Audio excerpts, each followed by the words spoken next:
So let's go step by step. The let's say 7 odd steps to derive the element stiffness matrix for a beam. The first step is to select the element. So in this case, of course, our element is a beam, and for a given beam, we have considered that a beam can be characterized by two nodes, 1 and 2, and we also know that we are talking about transverse displacements that are shear, that means shear forces, as well as the corresponding transverse displacements in the y direction, as well as, let's say, the bending moments at these two nodes and the corresponding rotations. These are the conditions that we are trying to capture when we are talking about a bar element. And in order to capture these effects, we need to select a displacement function. Yeah. So what is, first we need to select a transverse displacement function. Let's let's say, as a realistic assumption, as a good assumption, let's assume a let's assume a third order or cubic transverse displacement function defined by 4 coefficients. Yeah, A1, A2, A3, and A4. So why, you may ask, okay, why can't we come up with a second order displacement function? Why do we have to select a third order displacement function or a cubic displacement function? In this case, a cubic displacement function is more appropriate, because if we consider the total degrees of freedom of a beam element, of course, per node is 2. What are the 2 degrees of freedom per node?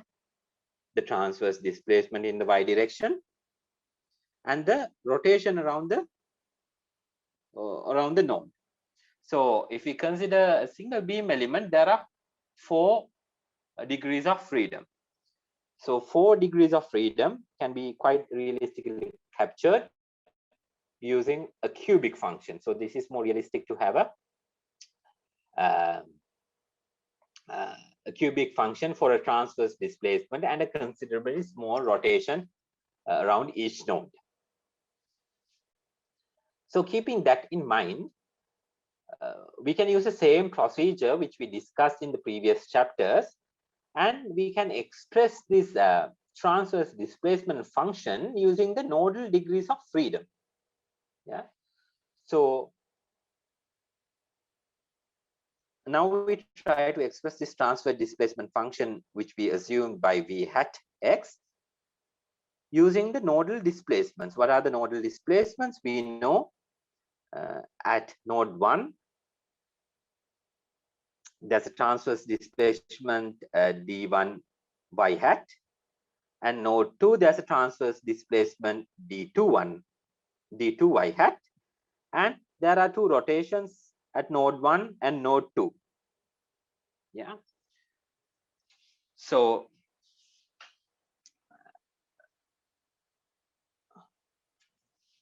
which is given by phi 1 hat and phi 2 hat.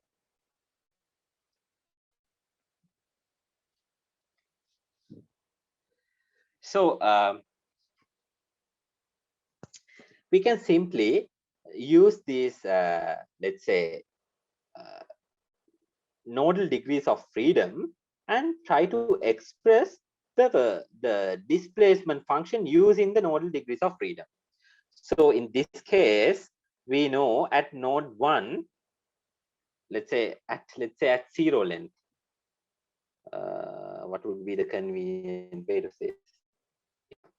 Let's assume a beam having a length L. This is node 1, node 2, and whenever if we consider the transverse displacement at the 0th length, so which is defined by v hat 0, it is equal to nothing but d1 by hat. And we know when we make x hat 0, the meaning would be a4. So a4 is equal to d1 by hat.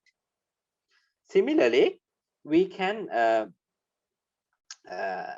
obtain for small angles, of course, for small angles, we can obtain the rotation at node 1, which is given by dx hat divided by dx hat.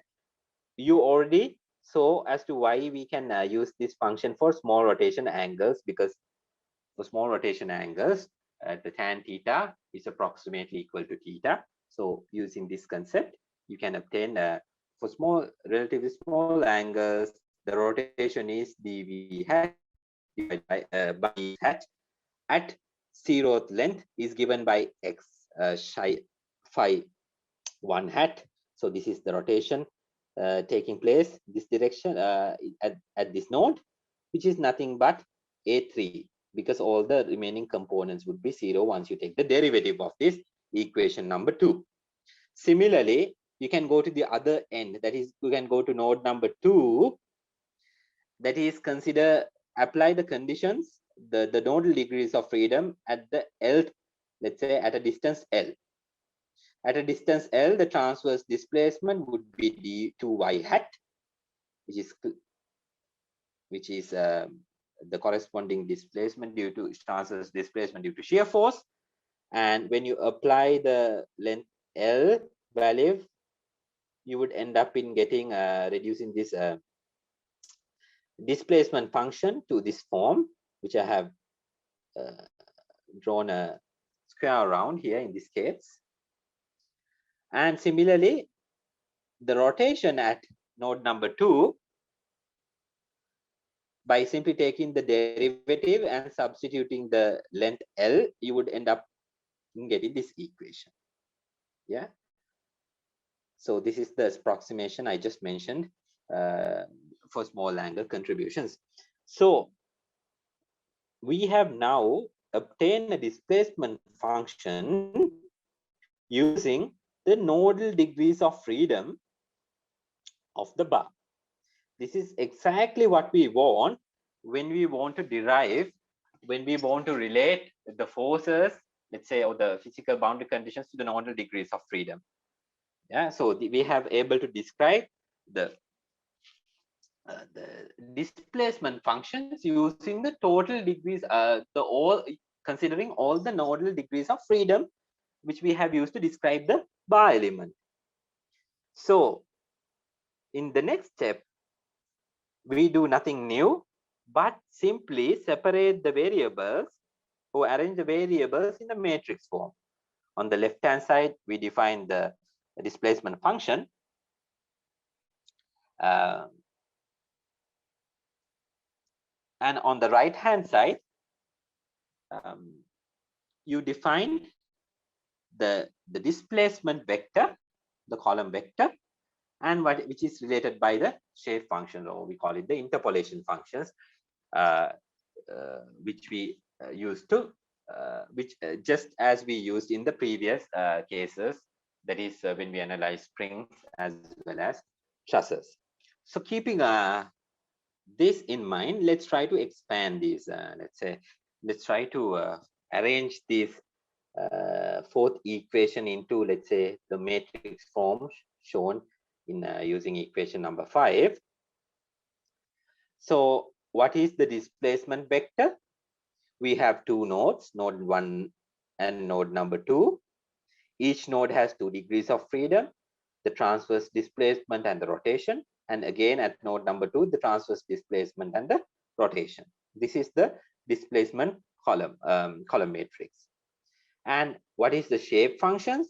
So shape functions also, we can define 4 different shape functions. If you separate this number 4 equation, you will realize it's 4 different shape functions for 4 degrees of total degrees of freedom. And each of these shape function, you can check on your own, can be written in this form.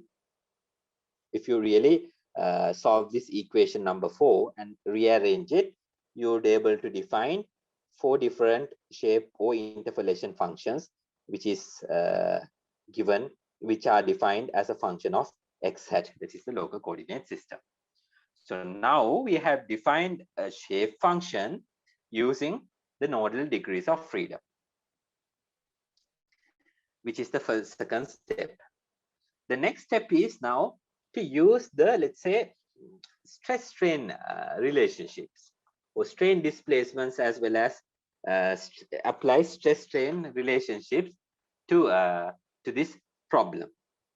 Yeah, so we can assume, let's say, an axial strain displacement for this case. And what is the axial strain displacement? The strain along x direction. In this case, we consider it to be a function in x hat and y hat. We assume an axial strain to be, let's say, we define u hat, which describes an axial displacement.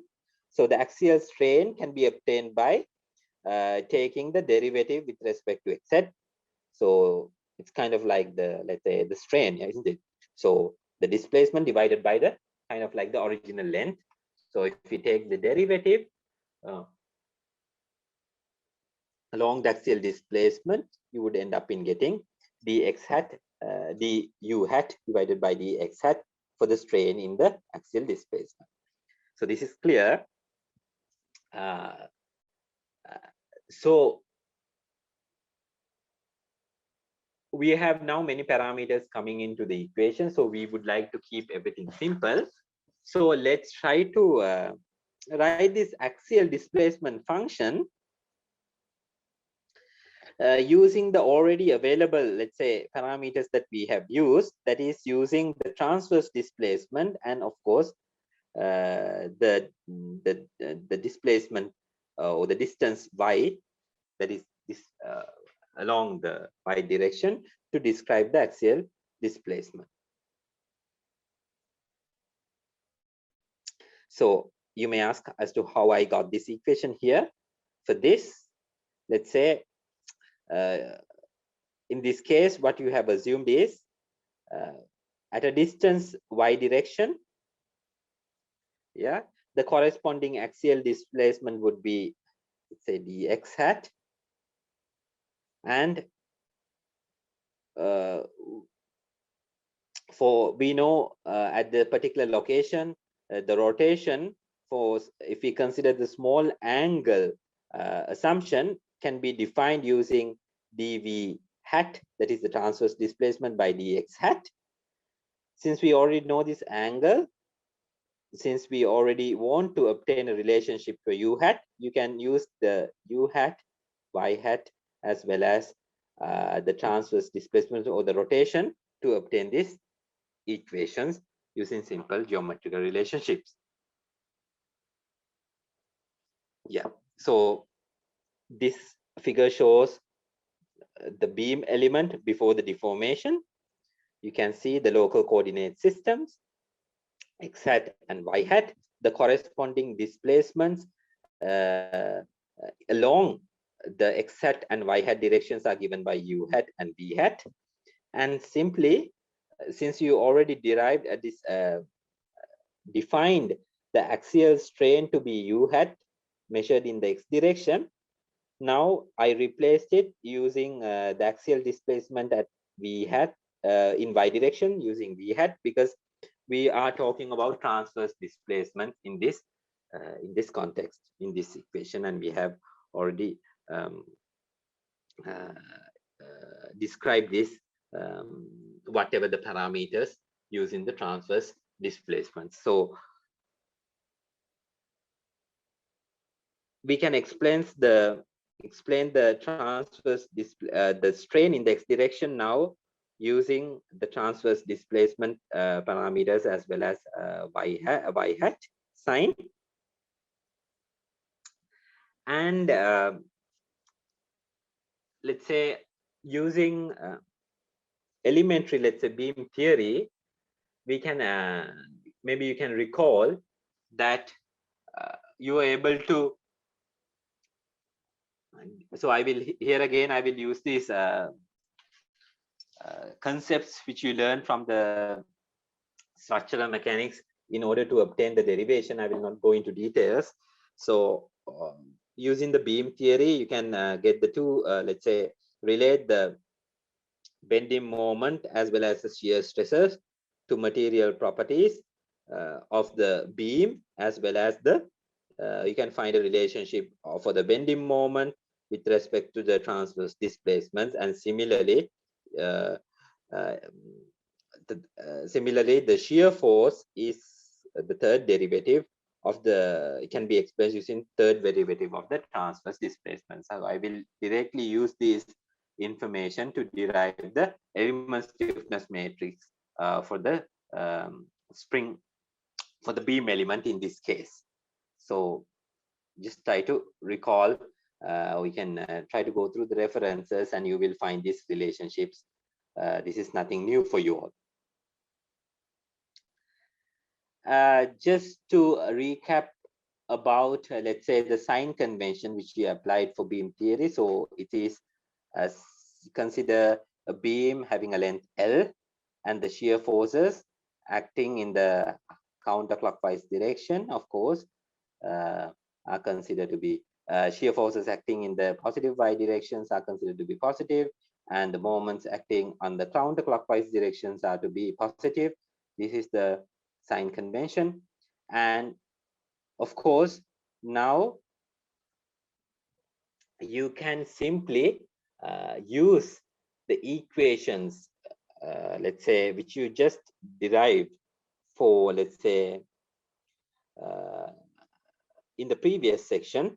You can use these equations. Let's say, what are the equations? Equations which relate the moment, bending moment to the transverse displacements, shear forces to the transverse displacements, to derive the stiffness, element stiffness matrix for a beam element. So let's start using the considering the shear force at node number 1, which we defined by F1 y hat, which is nothing but the shear force. We know shear force is the third derivative of the transverse displacement function, EI times the third derivative. So we consider node 1 here. So that is length corresponding to 0. So since you know the equation for the displacement function, which you just derived here, this is the equation for the displacement function. You simply substitute x hat to be 0, because it is already this the displacement function has already been described via the total degrees of freedom of the beam. So once, what you would end up is getting a relationship like this. Similarly, you can express, or you can calculate the term or the corresponding bending moment at node number 1, which is nothing but minus m, because it is in the clockwise direction. What is m? M is EI times the second derivative of the transverse displacement function. EI, so minus sign is visible. The second derivative of the transverse displacement function at L is equal to 0. So once you take the second derivative of this equation, equation number 4, and substitute x hat to be 0, you would get a relationship given by this equation.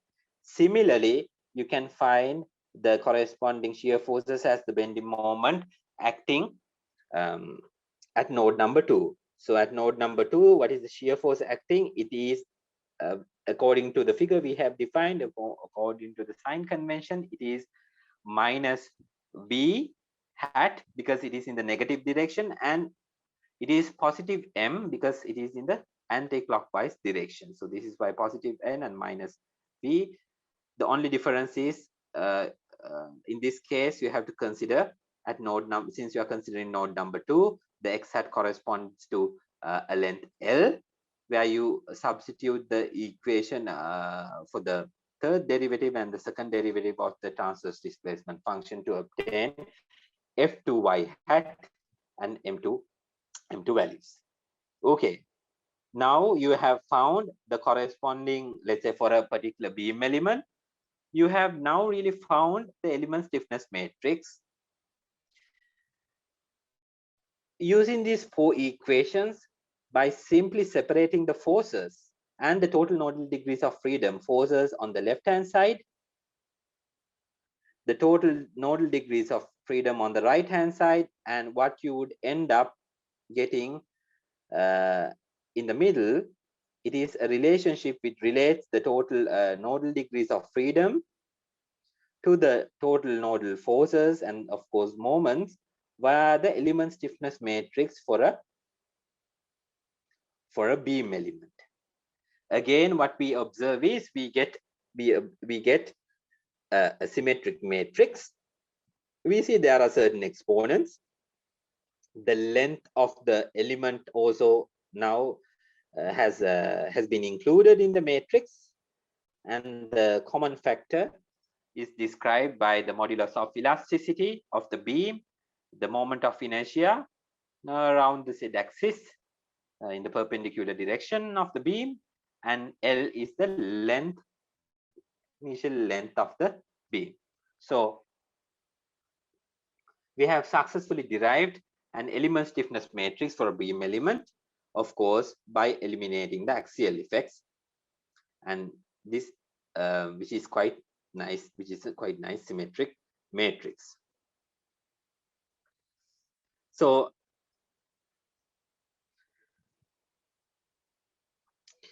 what is the importance of this equation?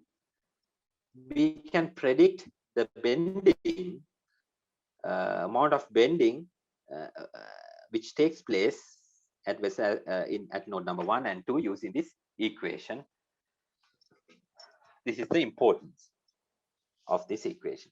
Just go through this derivation on your own at least one time. Then once you know the concept, then you don't have to really memorize all these steps.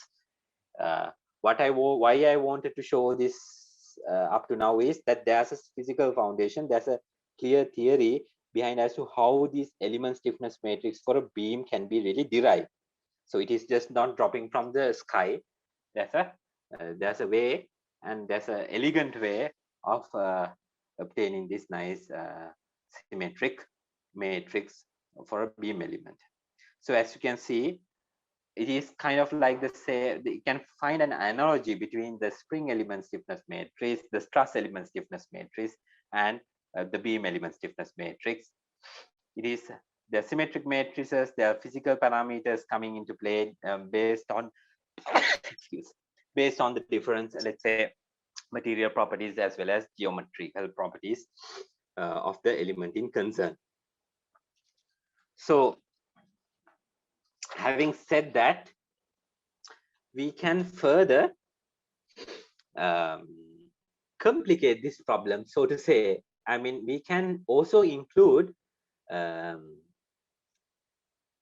transverse shear deformation. That is, we can consider now the plane which undergoes the deformation, undergoes a rotation, is not perpendicular to the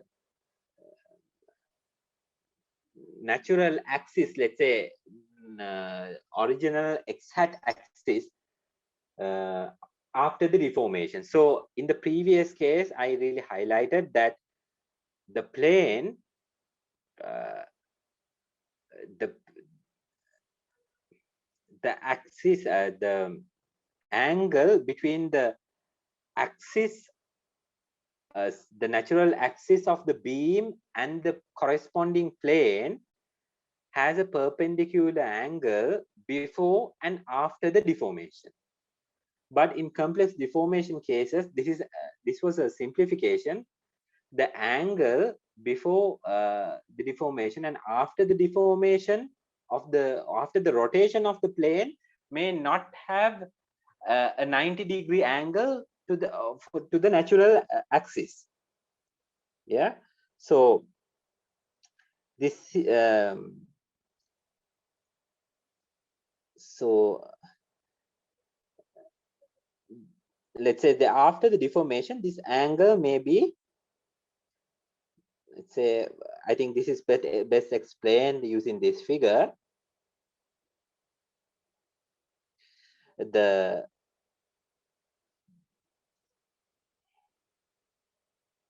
can I say it? So you consider a beam.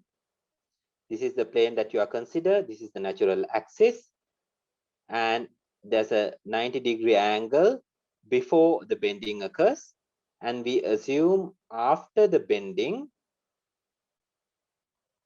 the corresponding plane would rotate and the natural axis will remain or will have a 90-degree angle or perpendicular angle after the deformation. But if you consider the effects due to the shear deformation, this condition will not be valid. That is, it will not have a 90 the natural axis will not have a 90-degree angle to the plane, the rotated plane. It will have some other angle. So if we can really take these such effects also into account, yeah. So in other words, we can consider, instead of plane sections remaining plane after the bending occurs, which was the case in the previous case, after the shear deformation, now due to this shear deformation, so due to the bending effect, the planes, the plane sections will not remain plane after the deformations. Yeah. So assume the condition which I just described here. The plane has no longer a 90-degree angle to the central axis after deformation, in simple terms. Yeah. If you really assume this conditions and apply the, where you can use the beam theory derived by Timoshenko. So you can apply the Timoshenko beam theory in order to include this transverse displacement due to shear deformation, and try to further complicate the problem, or I mean, we try to be more realistic. Yeah. So this is a concept, and using these derivations, okay, I have shown the derivation, and within this lecture I will not go into the derivation based on your interest, and I encourage you to go into these details, go to the references, and try to get familiarized with the derivation, because it is the same concept, analyzing geometry and applying the Timoshenko beam theory. Once you apply this concept, I have just mentioned in the slides, or in this lecture. Just browse through this and try to get an understanding, and if you have any questions you can ask. It's not really important that you really know how to derive this, but I expect you to know what really happens behind this, how the element stiffness matrices are derived, what is the physical basis behind this element stiffness matrices. So this is the motivation as to why I include this information within this lecture. So I will just skip this section for, let's say, so it's the same procedure which you have to follow. Once you follow the same procedure, you would be able to get a relationship again now for the nodal forces and the nodal forces and the nodal bending moments as a function of the nodal degrees of freedom for the bar. It is almost the same equation, yeah, which we have obtained. But in addition, you can see there are certain terms defined by G. G is, let's say, G describes the transverse displacement. Yeah, G describes the transverse displacement, or the transverse displacement due to shear force. Yeah, we call it the transverse shear term. There's an additional transverse shear term which has been included in this new matrix, which can be derived using Timoshenko beam theory. of course, in this denominator also, you can see this term has been appeared. Interestingly, if we assume this transverse displacement, transverse shear term to be 0, then we obtain the equation which we just derived, which is given by equation 13. So if we assume simple G to be 0, we get this equation, neglecting equation 13, where we have neglected this transverse shear terms. Yeah, so this is quite elegant. So by making G transverse shear term to be 0, we will end up in getting equation number 13. That is, again, by neglecting the